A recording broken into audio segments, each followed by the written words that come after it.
Today I wanted to talk about why I only plan on buying Sword and Shield booster boxes, at least for the time being as it is now. Though I'm not making this video at all to say that the Scarlet and Violet era is going to perform poorly in the future, and in fact, it's the total opposite. I think a lot of these sets in the Scarlet and Violet era are going to perform very well in the future, but I just have my own reasons why I plan on just buying Sword and Shield booster boxes, at least for now. So I'm just want to talk about my reasonings why I'm doing that, just so in the future when I show you guys me doing some more unboxings whenever I buy more booster boxes, you guys will know that I'm pretty much just buying Sword and Shield boxes. But I do want to tell you guys something that I just happened recently. So as you guys might know, I don't really have many Scarlet and Violet booster boxes. In fact, I only had 2 cases of Scarlet and Violet era booster boxes, but if you see here, I only have 1 because I sold my case of Obsidian Flames booster boxes. Honestly, from the time I bought it, I already regretted it. The only reason why I bought the case of Obsidian Flames booster boxes was because it was so cheap. I got it for $540, and that's really cheap. It's like $90 per box.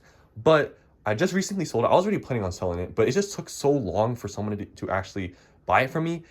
And finally, someone bought it. And you're wondering, did you make money and whatever?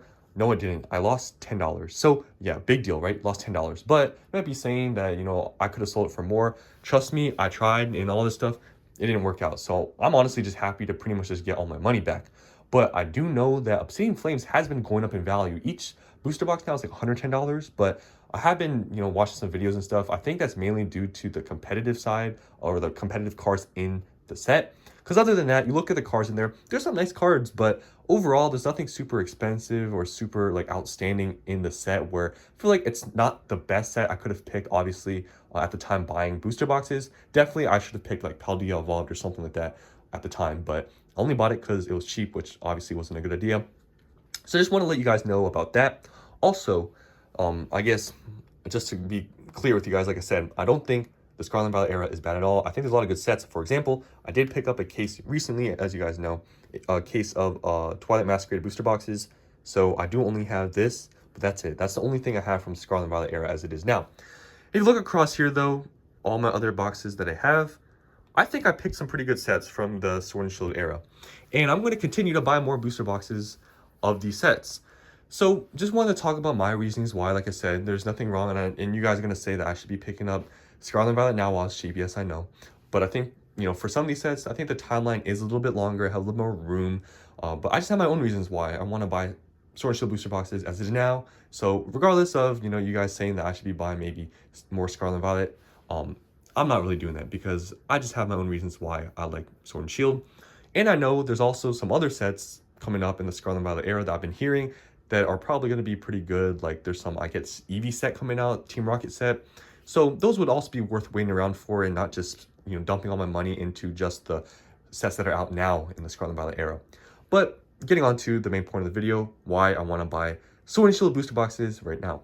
So the first reason is just my own reason, is that I just like the Sword and Shield era. This is when I came back into Pokemon with the whole boom when it happened.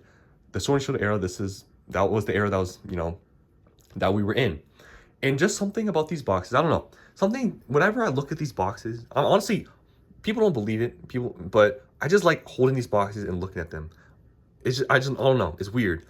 But yeah, just something resonates, like I resonate with the Sword and Shield era. Every time I look at these boxes, it's just so familiar to me in just everything. Because in the beginning of, the Sword and Shield era, and when I just got back into Pokemon, I didn't care about sealed collecting. I just was opening packs, having fun, collecting some cards, whatever. But yeah, just having these now is just, I don't know. It's so cool just to have all these sets. And just when I got back into Pokemon, it's just special to me. And that's just how it is. That's one of the reasons why. I know it's not the best reason for investing into something, but I just like it. So that's my first reason. The next reason, though, is pretty much the same thing as the first reason, but more of a valid reason to do it, is that this was the era that Pokemon blew up. Now, why is this important for the future? So, as people enter the hobby, a ton of people during the Sword and Shield era, this is pretty much, the packs people were opening because, people were getting into Pokemon and this was the modern stuff. In the future, there's going to be people, there has been a lot of people already that have exited the hobby as Scarlet and Violet has come up.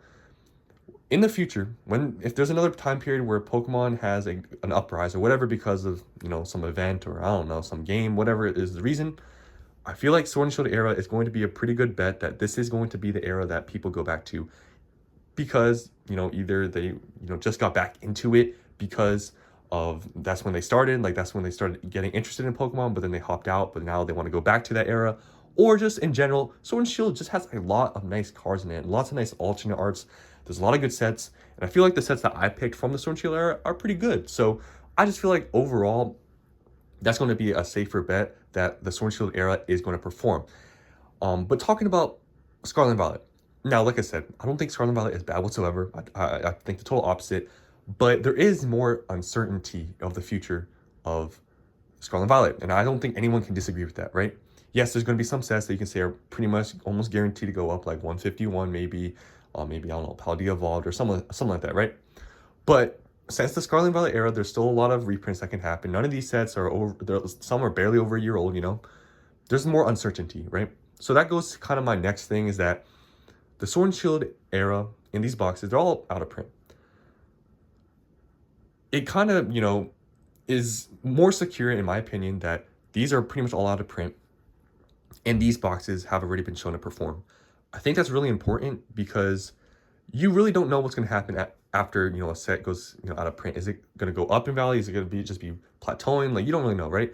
But I feel like just the fact that a lot of these boxes, as soon as they went out of stock on the Pokemon Center website, they have performed. And I think that's really important for especially the short term. I know if you're doing long term, you're going to be like, why even talk about short term? Well, if something happens, if I sell out or something within maybe a year or two, whatever happens, right?